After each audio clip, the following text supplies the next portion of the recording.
Hello there, ladies and gentlemen, and welcome to the Rocket from the podcast. Check out this record. I hope everyone is ready for the big old rocket of rock and roll goodness today. My name is Frank, and with me is a person who needs no introduction, the Sultan of SWAT, the King of Crash, the Colossus of Clout, Mark. Pretty layered intro for a guy who didn't need one, huh? Yeah. Thank you, buddy. I think you made some edits there on mine, didn't you? I don't know what you're talking about. At least I read them right. Mm-hmm. You can always find us on Spotify, Apple Podcasts, Amazon Music Podcasts, and you can see these. I mean, just look at this right here. Yeah, mugging. Beautiful on YouTube. Mm-hmm. But when you ask, that's a great question. It really is. New episodes, they drip from the drop each and every Friday, except for if you're listening to this when it comes out like next Friday. We're gonna take a week off. Yeah, I think so, right? Yeah, that's fine. So if you're hearing this for the first time, welcome. This show was just something for us to discuss the records we love. And we embark on these new discoveries of bands that perhaps we didn't once pay attention to. This, Mark, is the belly of the musical beast that's fine. Yes. Yeah, it really is. Okay, so you're definitely going to want to check out our verse series where Frank, that's him, and I, that's me, duke it out on behalf of two bands on what we like to call total stereo intimidation. I'll get you next time, Gadget. Dr. Claw.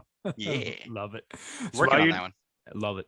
So while you're checking that out, be sure to check us out on Instagram, Facebook group. Hopefully these episodes will leave you wanting more of all this musical goodness we have. If you will have a record that you want us to check out, comment where you find us.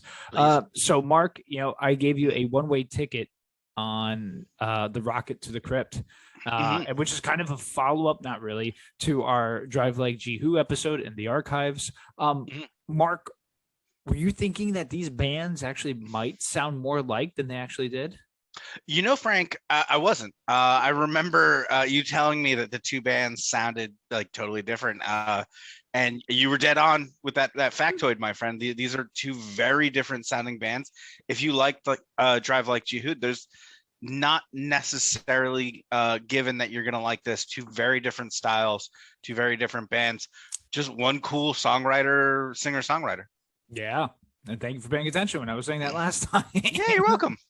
Mark, there was a time where we were in that faster style punk band and I came across the Gaslight Anthem and we started to blend more rock into that mix.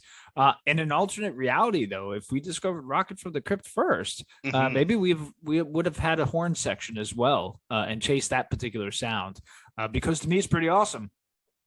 Yeah, I'm a bit of a rare bird, Frank. I don't know if you know that about me.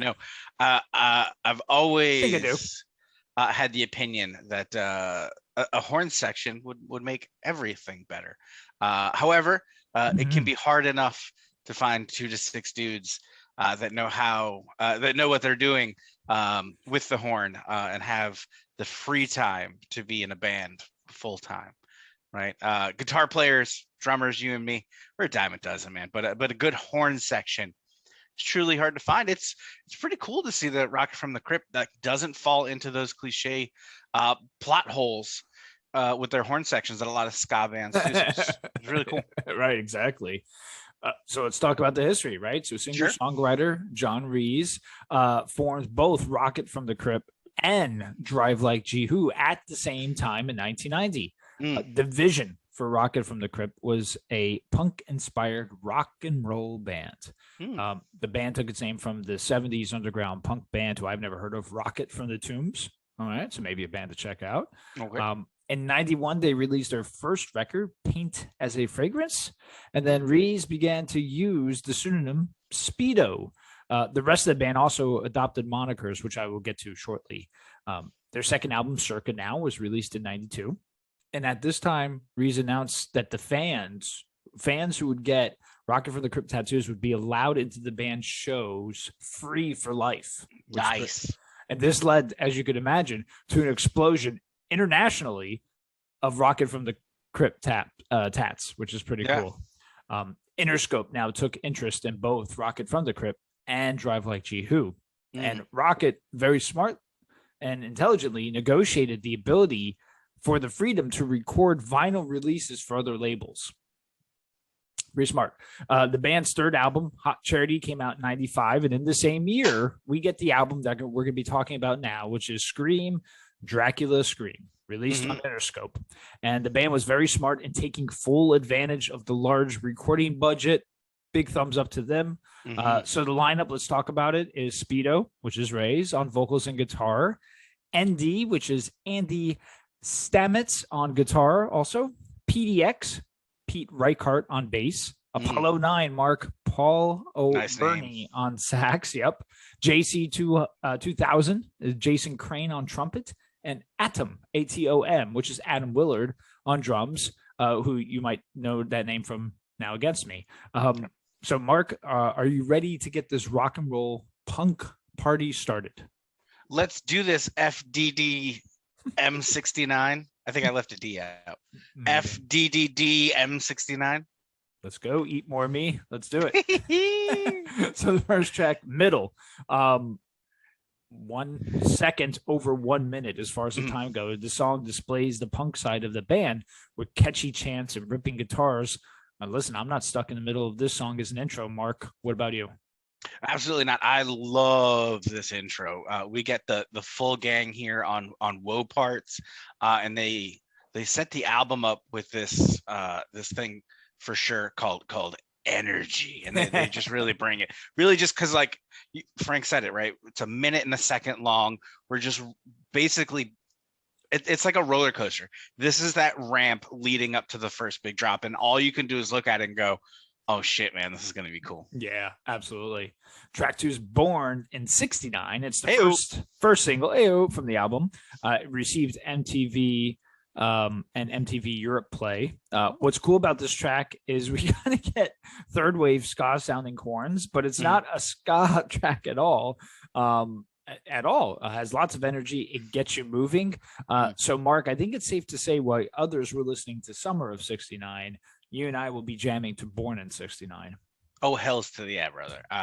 You make a great here about the use of the horn section, Frank. They aren't just kind of filling out the sound, and they're not doing like a reggae thing, right? They have distinct parts and serve to push the band's tone further and further than you could have expected coming out of or coming into, excuse me, a record like this blind. You definitely don't see it coming. And on top of that, the whole band is just rocking the fuck out. The song rules, dude. Yeah. Track 3, On a Rope, gun hanging on a rope. This is the third single from the album. This was also the highest charting single, peaking at number 12 on the UK singles chart. Of course, overseas, these guys are liked more. What a shock, right? Mark, the song just gets catchier with each listen. And I love that you can pick up the little bits and pieces of it with each listen. Reese screaming his heart out on that middle 8 of the song. Is just pure awesomeness. Mark, you hanging on a rope, my friend? Oh man, not for this song. I am here for the song. It's just absolutely killer. I love that they had the balls to release this one as a single. That catchy hook of on a rope, got me hanging on a rope, paired with those really personal lyrics about sticking in a relationship because he feels trapped. Just a great song, really moving number, and again, just so ballsy to release this as a single. Yeah, totally. Track 4, Young Livers. This is actually the second single from the record, and one of my personal faves. This is really a beautiful blend of early rock and roll sound, the horns and all the kind of the punk energy and the guitars. So unique for a band at this time to really be incorporating all of that into their sound. If I recall, everyone in the mainstream was really kind of one style of a band. And so to have them even be courted by Interscope and just getting play with all this really, collaboration of musical effort, so to speak, is pretty cool. So Mark, I love the song. What say you? Dude, on my first spin of the album, this was a song where I knew there was so much more to this band than just the surface level of what you get from the songwriting. It's got this really full chorus with the rest of the song balancing with these killer lyrics, um, that all feel like you're reading straight from this dude's like personal journal, excuse me. It's just a really killer song, really great songwriting. Yeah, it's, again, as soon as this one goes on, you go, whoa, there's something really cool here. Yeah, absolutely. Track 5 is Dropout. Full-fledged power on these guitars here. Reese really made a name for himself as the guitarist in Drive Like Jehu. But here he kind of peels it back, but again, lets the guitars take over, but not but in something totally different than he did like in Drive Like Jehu, which is, being in two bands simultaneously. Now thinking about it and kind of writing different style music is no easy task. Chalk it up, Mark, to another musician that we kind of recently dived into more that nearly doesn't get enough credit. Dude, this guitar tone is absolutely killer. The horns are on full blast. The drums are pumping, and his scream could peel the flesh off your skeleton if you crank it up loud enough. Just an absolutely bombastic rocker. Great tune. And really, to your point, it's amazing the diversity, not just between the two bands, between the songs on this album. Really, really cool stuff. Absolutely. Track 6, Used. Nice and jangly guitar work here. The chorus is really a climax of sorts of the kind of the verse buildup. And Reese, I think, really found some nice melody here to give us a little 50s, early 60s vibe to it that almost reminds you, Mark, right, of another band you said. Yeah, thanks for setting that up for me, buddy. I must have guessed like 4 bands I thought this reminded me of before I realized that Fake Problems clearly stole Rocket from the Crypt's lunch here. Just soups to nuts, just stole the whole thing. I love this old school stripped down vibe, man. It's just a great track.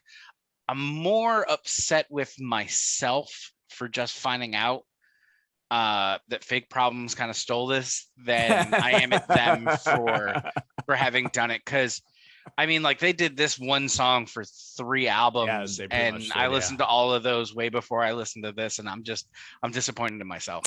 Yeah, I know. Yeah. Well, in fairness, they were also kind of considered locals, being from the same state as us, so maybe they were trying to make it be a little bit better for us. Track 7, Ball Lightning. More third wave ska sounding horns, but it's not a ska song, of course. It's another rocker. More building upon that old style with early rock. I'm talking black shirts, black jeans sound with a modern twist. Mark, how's your Ball of Lightning doing nowadays? I took it to the doctor the other day, Frank, and after some uncomfortable moments of turning my head and coughing, they're going to wait a minute. Yeah. Another great hook. The guitar work here is absolutely rad. And to your point, these horns are being used so well, and they add so much texture and depth to this band, that I understand why people aren't calling them a ska band. Right. Because ska kind of has a narrowing connotation to it of what they can sound like, and they use that horn section for so much more than faking a reggae beat, like, and I'm not trying to diss ska bands, but no, because we love them. But that's the connotation, right? And like, Rocket from the Crypt is not doing that by any stretch of the imagination, and they're really doing their own thing. It's not even like a punk ska thing where you're like, oh, it's just horns blasting. No, they're really using them very smartly, very very wise here. Really cool stuff. Yeah, absolutely. Track 8, Fat Lip. Thankfully not Sum 41 song of the same name. Some Drive Like Jehu influence sneaks in here, which I'm sure again was challenging when you're in 2 bands at the same time and contributing to writing in both. I'm digging this rocking tune. Mark, what about you? How's your lip doing? Thin and made for smooching, Frank. Oh, ayo. Yeah. One of the things I like about this album is, again, stylistically, they move around, right? We're not getting 12 songs that sound totally the same. Sure, there are these moments that have the band's kind of core sound and style to them. Sure. But they manage to mix it up with numbers like this, Used, which is great because these tracks keep the album from becoming homogenous and right. And this thing's got a lot of spice. It's got a lot of style. I dig that they're really mixing it up here and going with that faster, harder number. Absolutely. Track 9, Suit City. Nice crunchy riffs followed by a very catchy melody. It's funny, as I was listening to this, I was blending in Phil Collins' Studio into Suit City just because of the name associations. Anyway, Mark, have you ever been to Suit City? And if so, how's the food there? You may be surprised, but they eat a lot of starch in Suit City. You see what I did there? I can Frank, see that. You know what I love besides good starches is this tempo, right? The energy here is so in your face that you can't help but move to this. I want to call it a punk number. It really has that energy and that aggression in a way. Really cool song. Yeah, absolutely. Track 10, Heater Hands. We have some lyrics here. You're talking to a witness of broken fingers. Wow. I thought that was a clever line to start off a song called Heater Hands. And what is just another loud and roaring rocker. Mark, how are your heater hands? You know what they say, Frank? If you're going to be dumb, you got to be tough. Oh. So hopefully someday I'll be tough. There you go. I love this tempo change coming out of Suit City. Still upbeat, but not nearly as fast yet. Really, really powerful number. I bet this song rocks the fuck out live. I would love to hear this song live. Hell yeah. Track 11, Misbeaten. I would love to be a fly on the wall during the creation of this song like this because it brings in so much in the way of what we like in traditional rock and roll with harmonies, horns, and energy. It's almost even hard to place an error on a song like this. Mark, hopefully you're not feeling misbeaten from listening to this record, my friend. No, this was the beating I had come for and really hoped for, Frank. To me, this has a ton of like that kind of 60s vibe, especially that line about lipsticks and peppermint sticks. Yeah. They really drop into it pretty heavy. And I don't know if maybe I've just got a little PTSD from Question Mark and the Mysterians. But the vibe here just wasn't hitting for me. This to me is a low light of the album.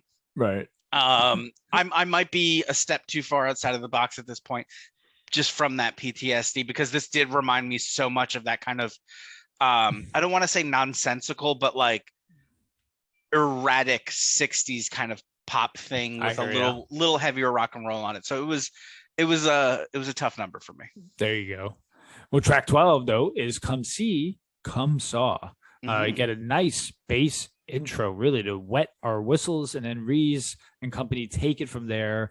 He does a really good job with allowing once again the guitar during the verses to almost complete his voice, so it doesn't take away anything from it, but also forces you to take notice. Mark, what say you? Man, that's an absolutely killer song. It feels half like being shot out of a cannon and half a bird gracefully just floating in mid-flight. Just absolutely killer use of the horns, and to your point, the way they blend the guitar and Reese's voice, just really, really cool stuff. Great number. I really love that song. Nice. Track 13, Salt Future. We are the wanted from yesterday's wreckage. Salt's future rising from Salt Lake. I'm thinking this is a confidence booster to those maybe who may be salty or perhaps a little wounded. Mark, how's your sodium chloride intake nowadays?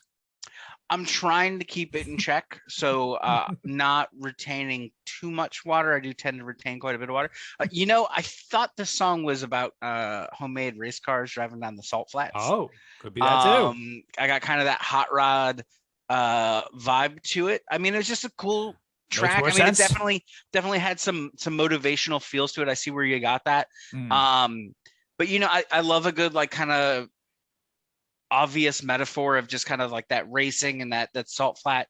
I thought it was cool. Awesome. Here's a closer, Burnt Alive, another interesting track, one of my faves on the album. Reese slows it down here, scratches his voice here to the point of the burning in his vocal cords. I love the pre-chorus with the chorus, and when the horns pick up the tempo only to slow it back down for the chorus. Really a great way to end the record. Mark, Your thoughts? Oh man, I love this as a closer. Reese takes the opportunity to discuss the impact of seeing all these really crazy images as a young person, right? Like the photo of the monk immunizing himself in Vietnam as part of a protest, just sitting there as the flames engulfed him, and how seeing that affected him. Reese said this. How these kinds of these images affect all of us, it's really powerful in a way that I don't think it takes us a while to be able to comprehend. I get why you put this at the end of the album. Right? This is a heavy number, and what the hell could you have to sing about after Nothing. A song like this, right? Like what are you going to put on after this to like, no, I mean, it has to be the heavy. End. Has to be and just and on top of that, like on top of it being a very heavy song content wise, it's a badass song. Yeah, on top of that, it's awesome. So yeah. Oh man. Well, so this album, it was a success for the band, and I'm glad it was. The band was in a consistent rotation on the radio and MTV. The band received praise on both the mainstream, I know, and underground at the same time. They headlined, tours of their own, and they were supporting acts for Rancid and Soundgarden, which is interesting. The band's live shows included holding raffles actually during the shows and some fire breathing. So that's pretty cool. Yeah. In Europe, the band hosted a German variety show actually and played during children's shows. So it's pretty cool. The band would release actually 3 more studio records and go inactive from 2005 to 2011. And are technically in that active status since 2013. Now, in 2015, Mark, they released a record with Sonny Vincent, which probably we'll have to cover on another episode. And the album is called Vintage Piss, which is a very interesting record, worth your listen. So, Mark, why don't you give us your final thoughts and rating on Scream Dracula Scream? Absolutely. Scream Dracula Scream. Well, I'm screaming because I have no idea how I slept on this band and this album so long. Holy shit, this record scratches so many itches for me, Frank. So many, just my itchies get scratches. It's got big hooks, it's got powerful and fast punk parts, it's got full and rich horns, and the songs have real weight and urgency to them. Misbeaten is the one track I didn't connect with, and I have to tell you, I kind of like that it's here. Right? This isn't a perfect record because perfect records don't really exist, right? So every once in a while you find a record and a band that just feels right on so many levels, and they give you 11 out of 12 killer tracks. You can be pretty forgiving. And I plan to be. Frank, no surprise here. I absolutely love this album. I'm finding it as soon as I can on vinyl. 9 out of 10. Check out this fucking record. Yeah, and it's pretty pricey from what we saw, right? It is. Well, I'm going to steal a line from you, Mark, where years ago we were talking about, I think it was Gaslight and Blacklist Royals. And I think you said Gaslight is blue jeans and white T-shirts and Blacklist or black shirts and black jeans or something along that line. I would add that Rocket from the Crypt are black bowling shirts and black pants with horns and really give the fans one hell of a performance. This band to me falls in that category of how the hell weren't they more popular? Reese to me really set out to be something special on guitar, and he did that for 2 bands at the same time. This album rocks from front to back, from the intro of Middle to Born 69 to On a Rope, Young Livers, Ball Lightning, Burnt Alive. This is a perfect mix of rock and roll and punk energy. I love how the vision came to be. So it didn't really keep them separate, because I really wish that there were more bands like this, right? It's loud, it's roaring, it's aggressive, and it's in your face in a good way. The horn really put this band in another category. It's such a unique thing to do at the time in the 90s, when those horns are really reserved for third wave ska bands. So I give this record a healthy 8.5 out of 10.